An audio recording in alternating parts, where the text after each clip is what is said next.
almost 10 million UK households are living in cold, damp, or poorly insulated homes. We're going to read into this exclusive from The Guardian, you guys. Let's go.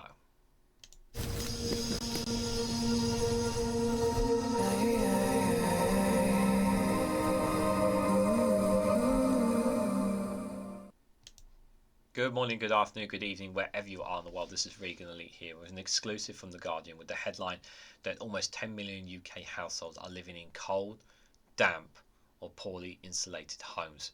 The exclusive revealed that analysis also shows that the same number will probably not be able to afford the cost of improving insulation. Guys, while you're here, make sure you hit the like button and share across social media so others are notified of this video. This is extremely depressing.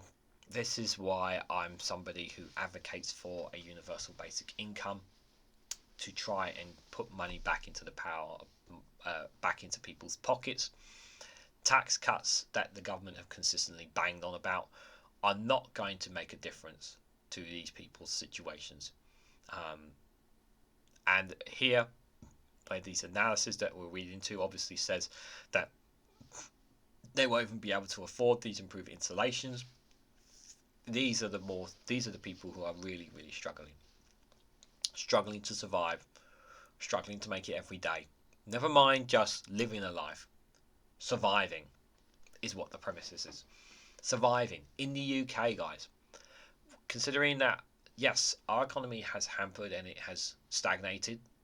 But for people in this country to be living in these conditions, 10 million of them across the UK, that's a shocking statistic. It's really deplorable. I mean, I've talked about, and you know, some of you people may be listening here, or maybe some of you are first time listeners in here, knowing that around the world there are people who live in some of the most vile, disgusting conditions that the world has ever seen. You know, some of the most inhumane conditions around the world. There are places where people don't even have a proper home, or don't even have a tent, and they're just living on the street. We're supposed to be one of the biggest economies on the planet. We're supposed to be one of the wealthiest on the planet. And 10 million of them, according to this, are living in cold, damp, and poorly insulated homes. How has this happened? Why is this happening? Who is responsible for this? This is unacceptable. It's pathetic. It's embarrassing. The whole point of a government is to look after its people. Do you think that a government is looking after its people when 10 million of them are in cold, damp, poorly insulated homes? Or are you just going to turn around and say, well, they should work a second job, when they're probably already working a second, third job, working 60 plus hours a week, and they still can't afford to pay their bills? Because that's the situation where a lot of people are in. A lot of homes are just too expensive. A lot of rents are just too high. And then when they cannot afford to keep paying the same rents, they get kicked out by that landlord because they can still do it. And they can get away with it. And nothing can be done about it.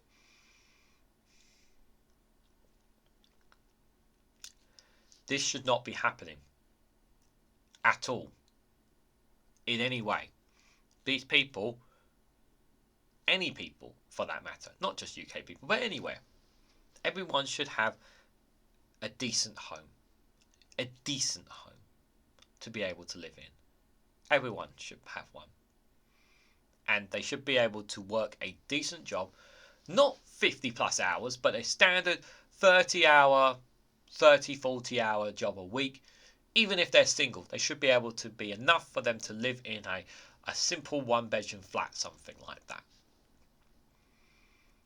But even if you're a couple working 40, 50 hours a week, you're still struggling, depending on what your job, you're still struggling to pay your damn bills. How is that fair? Where is the incentive for the next generation? Where is the incentive for them? Where is the hope for them to have the dream of owning their own home. Where is that incentive? Where is that dream?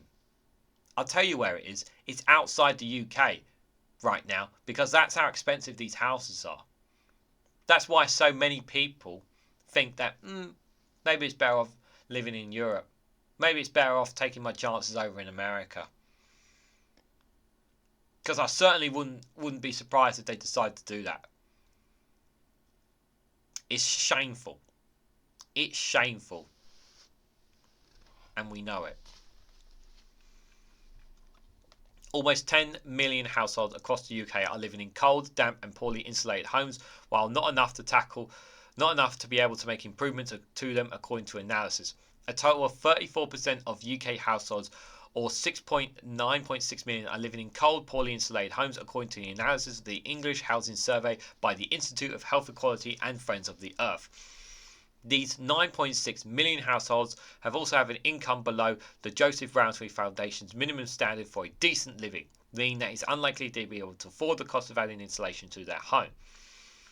The report defines poorly insulated home as those with an Energy Performance Certificate in EPC rating of below C, which are unlikely to have double-glazing windows, effective lighting, drought-proof doors and windows, or an effective heating system. According to JRF, a couple with 2 children would need to earn £50,000 between them to meet the minimal income standard. The report comes after Labour scaled back its pledge to spend £28 billion a year on environmental schemes as part of its Green Prosperity Plan, reducing the amount to just £4.7 billion a year. Still don't think we don't need that £28 billion? This reduction would significantly affect funding for Labour home insulation schemes, which is the largest single ticket item of the Green Plan. Labour had previously promised to spend up to £6 billion a year with insulating 90 million homes over a decade. Just before we go to the graph, guys, just think about it.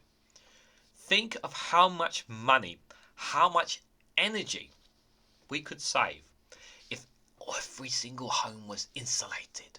If all our homes were insulated, we could save so much money on our energy bills. We could save so much energy just by insulating our homes. So much.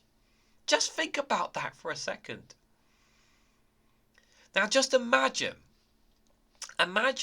if every single house had solar panels above it.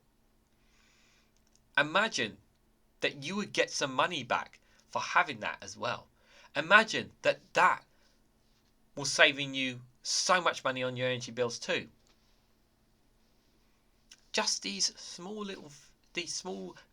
to big projects, these ideas, these green investments can make a massive difference to the money in your pocket. In your pocket. And Labour are scaling this back. Why? Good question. So this here, guys, this graph right here, this is sourced from the Institute of Health Equality. Tattoo.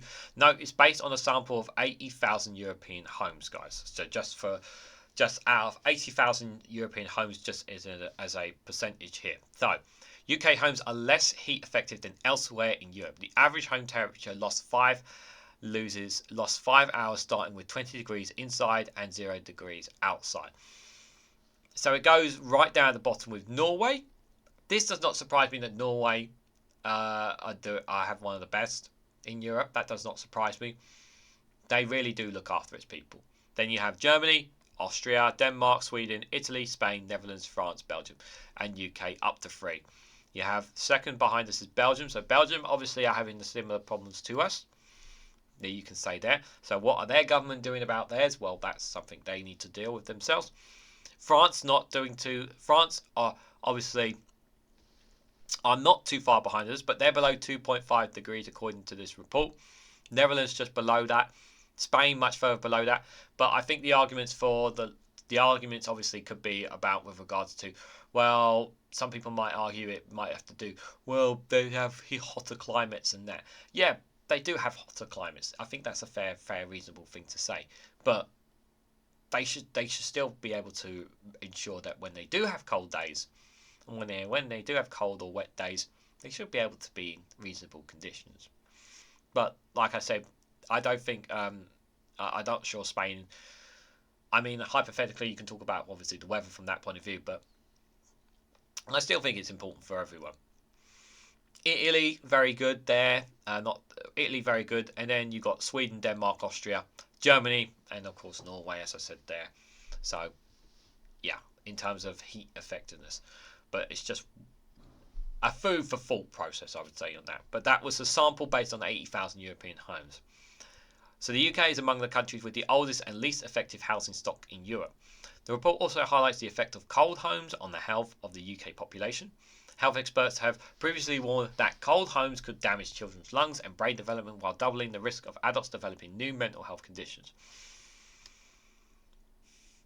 This speaks volumes. This is what happens when we don't have people living in inhumane accommodations, these kind of conditions that can develop symptoms, which can what can end up happening, people, and this is really, it really doesn't really take much common sense to really to figure this out, people, that if they are living in these kind of accommodations, if you are living in these kind of accommodations, it can lead to you getting sickness, could lead to you to getting affecting your mental health. It can affect your development. It can affect children's development. It can affect your breathing.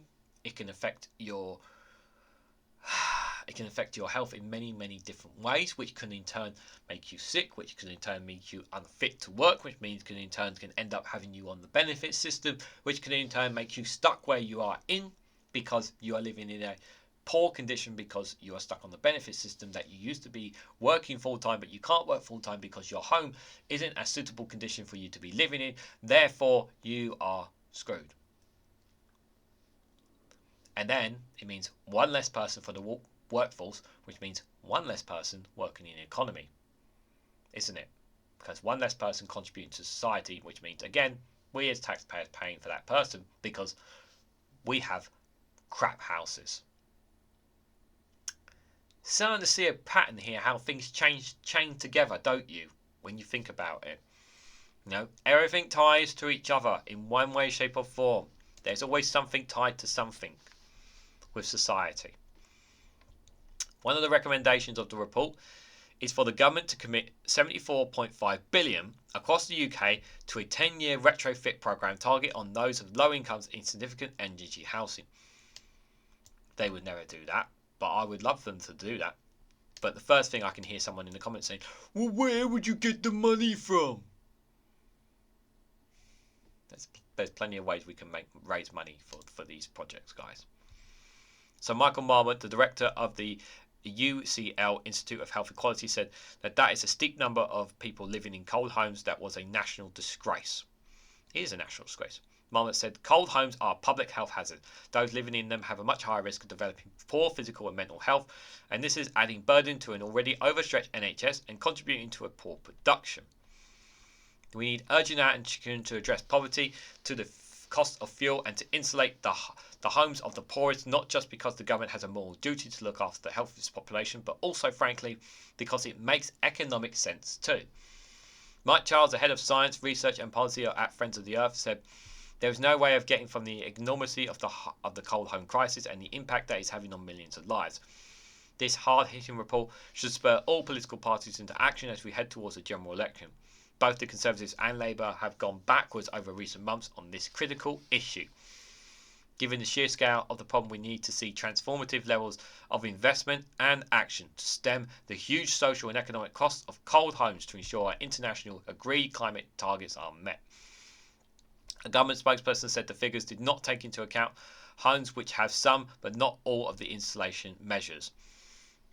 They added, everyone has a right to a warm, secure and decent home. Almost half of them, all homes in England, now have an EDP rating of C or above, up from just 14% in 2010. Yes, but why do we have warm banks in this country that were introduced a few years ago? Why do we have warm banks in this country is a question I ask you. Oh, you don't know what a warm bank is? Oh, let me explain to you. Oh, you don't know what a warm bank is? You haven't heard of that one? Well, you see, a warm bank is like a food bank. Instead of you going there for food, you go there to stay warm because your home is cold. Yeah, I'm not joking. We actually have them in England, believe it or not. Yeah, yeah, it's true. There was no such thing as a warm bank, before 2010. In fact, there was no such thing about 5, 6, 7 years ago, was there? I wonder whose fault that was. We will continue to build on this success and have invested further funding to upgrade more than 300,000 of Britain's less energy effective homes. Again, the thing from the government is it's a lot of rhetoric talk from them. Yeah, have they made some improvements? That's for you to decide. I don't think they've done nowhere near enough. They haven't done nowhere near enough when it comes to green investment. But will Labour make it? I don't know. I think they're getting influenced by certain think tanks and certain powers who are throwing money at them, which is hence why I think they rolled back on the Green Investment Prosperity Plan. And make no mistake about it, people. This is a crisis and it needs to be dealt with. And while the government says, well, the figures don't add up, how many documentaries, how many videos, how many clips have you seen, whether it's from Channel 4 or from the BBC or from Sky News or clips on social media online of people living in some of these horrendous and poor and damp conditions? You've seen quite a lot of them, haven't you? That in itself should speak volumes for you. Don't just take my word for it. Please, you're more than welcome to Google damp conditions and documentaries out there. There's plenty out there of evidence to support that many people are living in these conditions. And no one should be living in these conditions in any way, shape or form. Everyone should have a right to a decent home. And I hope you agree with me on that. So guys, what do you make of this? Nearly 10 million households living in cold, damp, poorly insulated homes. What do you make of this? What do you make of the exclusive from The Guardian and the analysis that they have? Let me know your thoughts and what you feel of my thoughts in the comments section down below. If you found this video interesting, please hit the like button. We greatly appreciate it. Share it across social media so others are notified of this video. And subscribe because it really does help support the channel. And if you want to financially support me in the work that I do here, you can do so by becoming a YouTube member for as little as 99p, or join me on Patreon or Rumble for exclusive content on either of those platforms as well. Thanks so much for watching, guys, and I hope to catch you all very, very soon.